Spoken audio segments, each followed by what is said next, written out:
Push that rock here with Simpson Mind, reminding us that if you integrate velocity, you get back to a position function, right? Because the derivative of position is the rate of change of position, which would be velocity. If your position's changing, then the rate of the change would be your speed or velocity. So we're going to remind us of that fact, and we're going to solve a problem like this. I'll have to read it to you because my handwriting's so bad.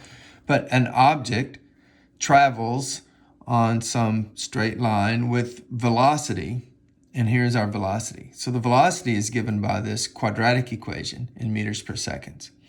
And we're going to ask two questions, and it's important to keep these separate, what these two questions are.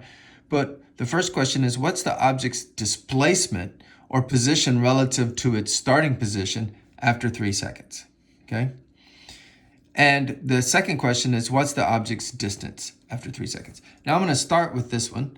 If I integrate velocity, well, then I get displacement, and then I can compute the displacement by simply integrating over the interval of 3 seconds, which we're assuming that it's at its starting position at time 0. So that means 3 seconds would be from 0 to 3. I'm going to integrate this velocity function, which is t squared minus 3t plus 2.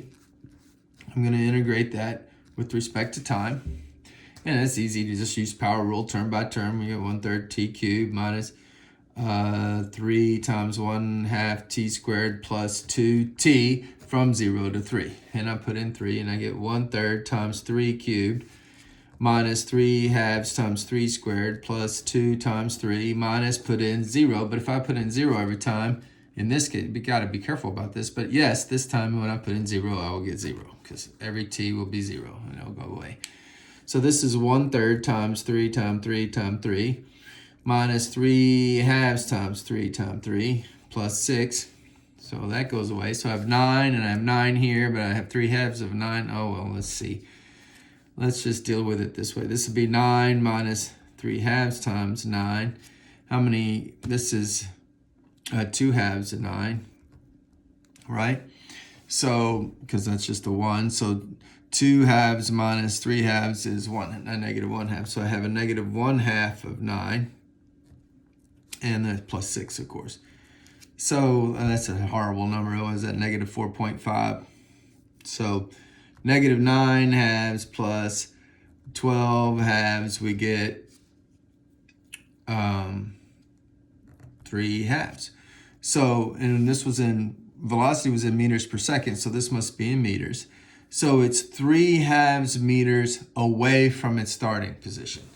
So wherever it started, and there's going to be, since this is a straight line, there's a positive direction and a negative direction. You know, maybe it's going up and down. So maybe it's moving up and down. And maybe it started here. And here's 1, and here's 2. Well, it's bouncing around, and its velocity was given by this function, and we know that after 3 seconds, it's going to be right there, assuming that positive means up and negative means down. That's not always the case, but that's usually how things are assigned. Okay, so that's how you get displacement, or position relative to some starting position. Now, what about distance?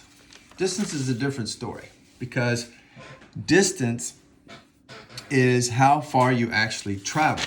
So all this negative position stuff has to be taken care of. So to do that, what we're going to do is integrate the absolute value of the velocity function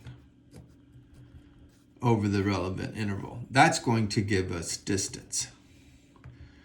Okay, well, to do absolute value, I need a graph. So I factored this thing, and I see it has roots at 1 and at 2. I see that at 0, it's crossing the axis at 2. It's a parabola, so it's symmetric. So there's some vertex halfway in between here. I don't know where it is, but, you know, put it somewhere. Let's put it here. But notice that it's symmetric, so there's another 2 here. So the graph is looking something. Oh, this is a horrible. Did I use a good scale? Let's see. Oh, I just put this way too low. It's probably closer. There you go. That's going to fix that. Okay. is probably much closer to the x-axis. If I bothered to plot it, I would find that it's close to 0. So there is our function. But we need the absolute value of it. So that means we actually need to integrate a function that looks more like this. Mirrors this guy, but then has a mirror image of this little hump right here, and then this guy. Wow. So what does that mean? Well, it means that we're going to integrate from 0 to 1 the function, because it's just the function, right? T squared minus 3t plus 2 dt. Plus, from 2 to 3, we're going to integrate the function because it's the function.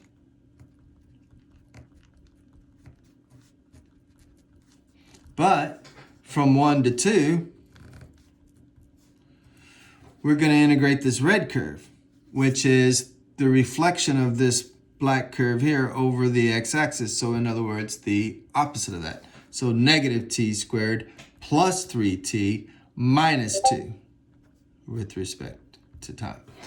And I'm not going to bother to do all that tedious work, but I integrate this, find the value, integrate this, find the value, integrate this, find the value, add them all up, and I will have the distance the particle traveled along that straight path with this given velocity in 3 seconds. Math made simple. Simpson man.